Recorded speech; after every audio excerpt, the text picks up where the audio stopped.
dictionary definition of music is the art of arranging sounds in time through the elements of melody, harmony, rhythm, and timbre. Low Pass Filter is a show about the nature of this thing we call music, how it functions in people's lives, how it's contextualized by society, and why we find certain music meaningful.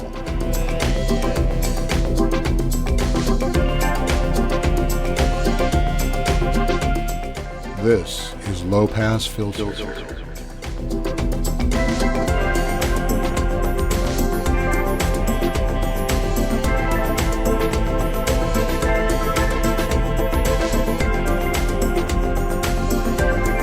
Hello, and welcome to a very special edition of Low Pass Filter. My name is Mateo Noche, and I am here with Scott Holt from Foghat. Welcome, Scott. Thanks, man. It's good to be here.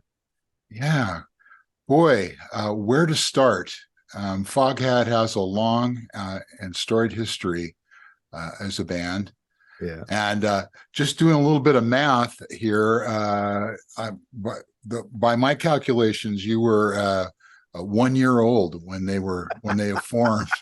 I was very, very young, that's for sure. Foghat's they've been doing this for 51 years. So I'm honored to be a part of that tradition, you know. And I guess it begs the question: what must it be like to be fronting a band that basically I'm sure you knew about your entire life? Right. Foghat was part of the soundtrack to our youth. You know, I remember riding to school and hearing Slow Ride on the radio. You know, and so it.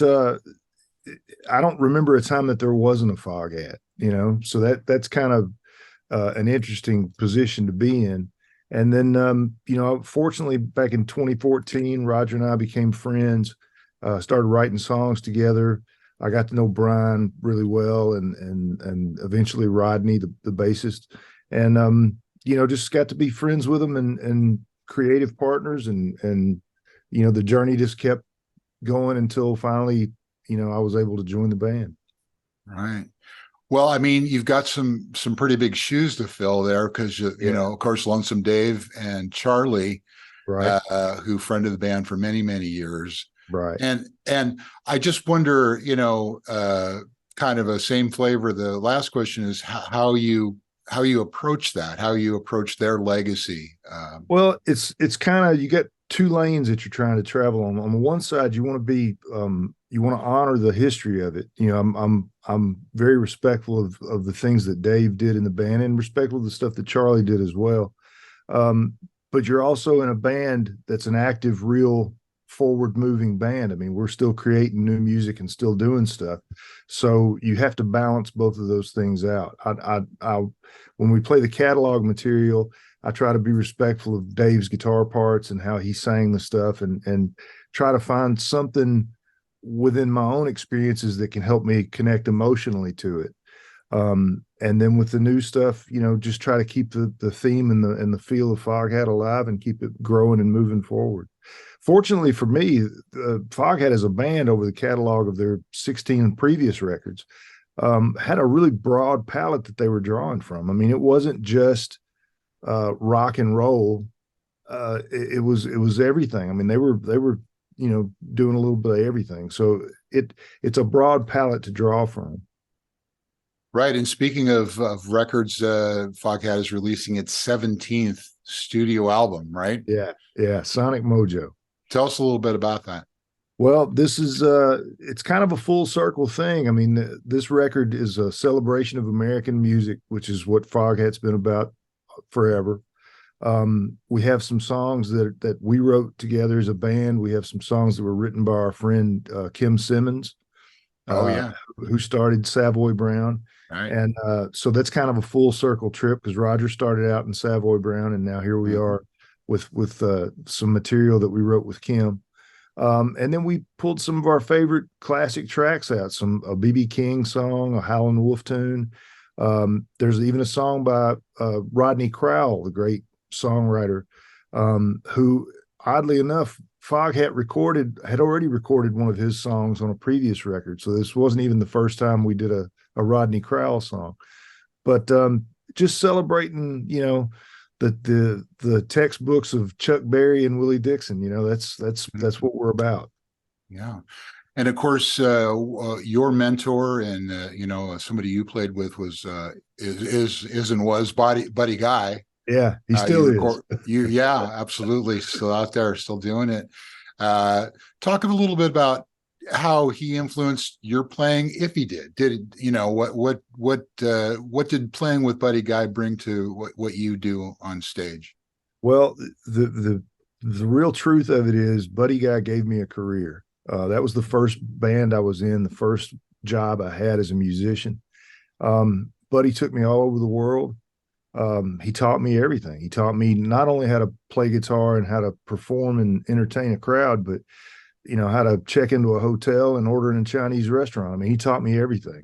So he's been a mentor to me for my entire career. He still is. I call him all the time, and we stay in touch, and it's a friendship that I value very, very much.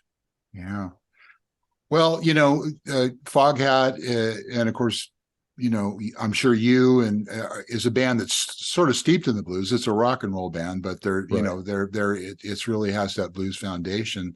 So maybe you could talk about maybe some of the blues players that influenced you as a young guitar player and when you first started playing. Yeah, well, by being with Buddy, of course, I got to meet all of my heroes, that were still alive.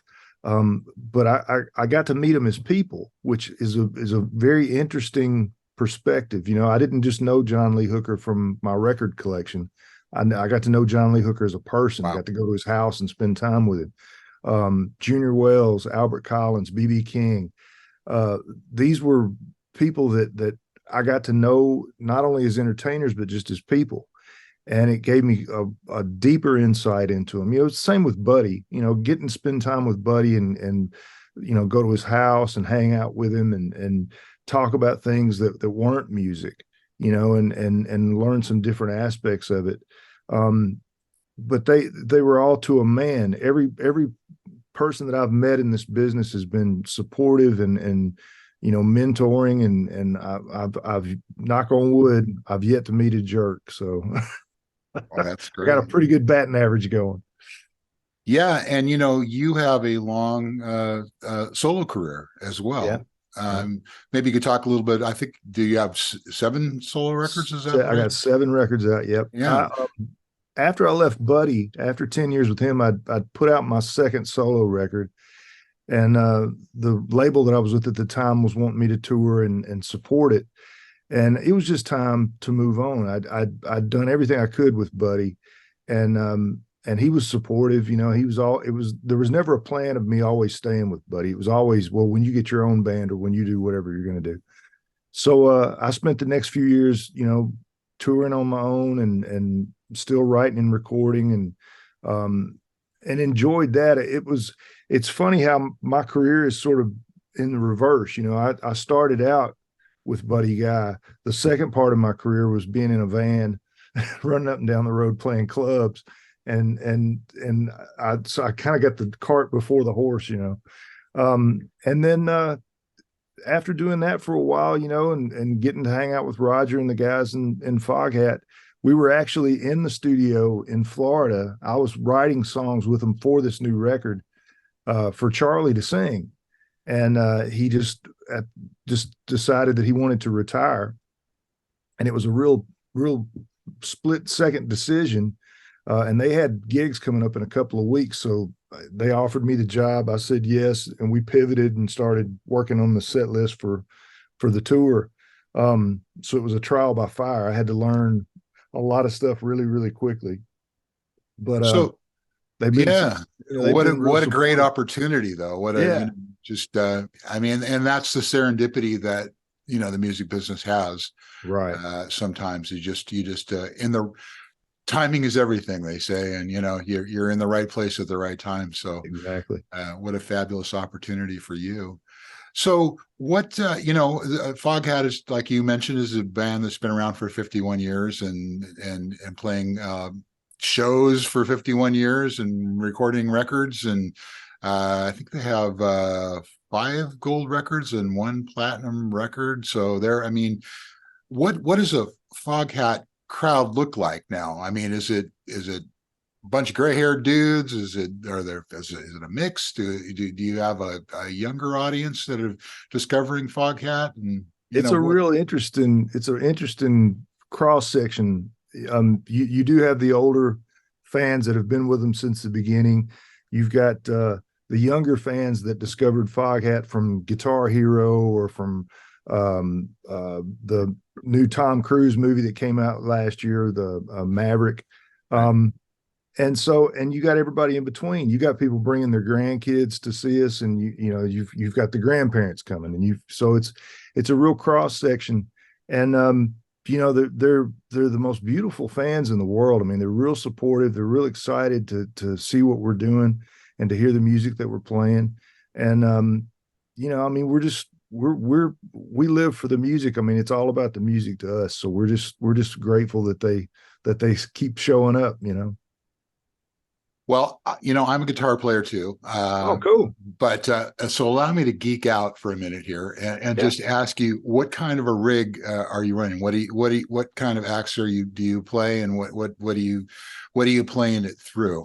Well, I for about the last 15 years, I was playing a GNL ASAT, which is kind of a Telecaster looking guitar, and I Right. love it very much. In fact, I was playing it earlier today. But when I got the gig with Foghat, I decided to celebrate. So I found this company out in California called LSL Guitars. A guy Okay. named Lance is the master builder there. And he built me a guitar that I've played pretty much exclusively since then. It's a Tele style body with 2 humbuckers in it.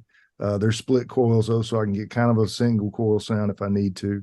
And it's just a beautiful playing guitar. I mean, I love it. And what are you running for an amp? Well, with Foghat, we're mostly doing fly dates, so it's a lot of linear Okay. backline. So we use Marshalls. Okay. I prefer the JCM 800s. Brian likes the 900s, and we usually have one head, a backup head, and then run through 2 cabinets. So we have 2 412 cabinets on each side of the stage. Nice. Okay. So are you getting ready to tour? Are you out on tour? What's going on with Foghat right now? We should call it the never ending tour because we're pretty much always on the road. We took off 10 days for Thanksgiving. We're leaving tomorrow to go to Chicago. We're playing in St. Charles at the Arcada Theater.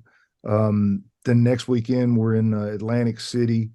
Then we've got a little bitty break for the holidays, and then we hit the road again in January. So it's you know, we love to play. It's what we live for. I mean, my suitcase stays packed, so Huh. I'm ready to go. And when are you heading out to the West Coast? That's the question I want to know. Yeah, I think in January we've got some dates coming up out there, and we're going to be visiting our friends in Solana Beach at the Belly Up. I know we're going out Okay. that way. I know that one well. So yeah, that's a great gig. Yeah. We did a record release party about 2 3 weeks ago at the Coach House in San Juan Yes, I know Capistrano. that one too. And I hadn't been to the Coach House since I played with Buddy, so it'd been a long time. And what a great room and great sound. The Oh people there were yeah. fantastic, and we had a really good time there. So hopefully we'll get to go back and do something like that again. Right. Well, you're talking my old stomping grounds because I'm from Southern California and I worked in Cool. the recording industry and in Hollywood and stuff back in the day. Yeah. But so I know all those venues very well. So yeah, what it was great. And I don't know what the chances or the odds of you making it up to Humboldt County, but we would love to see you guys play up here. Man, put a word in for us. We'll as long as there's electricity, we'll play. Right on. Yeah. So I don't know if you've got anything you want to add, if it's something I missed or Man, I think you covered it. The new record's what we're all about right now, so we're proud of that. We're always give on us the the website if you would. Yeah, it's foghat.com. Okay. And go there for all things Foghat. You can get our tour dates there. You can order the record there. Merch. Yeah, there's all kinds of t-shirts and Rogers drumsticks and guitar picks and whatever you can possibly imagine. We've got some of it there. So yeah, go visit us at foghat.com and come see us on the road. Fabulous. Scott Holt from Foghat. Thank you so much for being here on this special edition of Low Pass Filter, and we will see everyone in the next show. Awesome, man. Thanks for taking the time to talk. You're welcome. Bye-bye.